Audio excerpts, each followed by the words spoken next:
l'heure est aux confessions.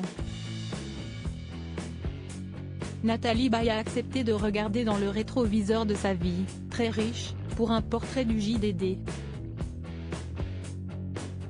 Et la populaire comédienne, aujourd'hui âgée de 74 ans, a ainsi évoqué sa carrière au cinéma, sa vie intime mais aussi certains des combats qu'elle porte discrètement.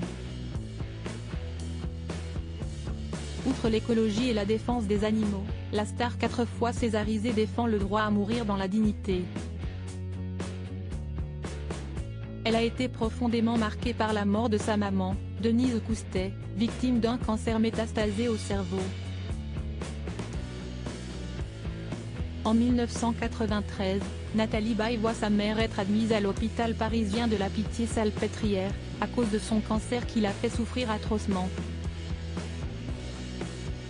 Installée dans une salle avec 3 lits à la suite, Denise Coustet traverse une fin de vie abominable. Je vivais dans la hantise que ma mère entende et comprenne les gémissements, les bruits de douleur, les conversations des malades et des familles autour d'elle, se souvient l'actrice des films Juste la fin du monde, Haute couture ou encore Les Gardiennes.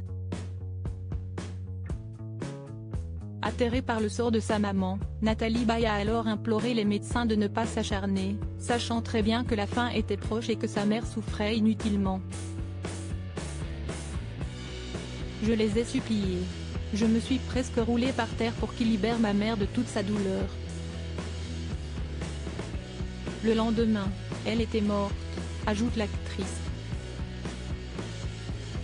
Nathalie Baye porte depuis le combat du droit à l'euthanasie et se justifie ainsi: « Je suis contre toute forme d'acharnement thérapeutique. Le moment venu, je ne ferai pas subir à ma fille, l'actrice Laura Smet, née de son histoire passée avec le défunt chanteur Johnny Hallyday, note de la rédaction, ce que j'ai subi. »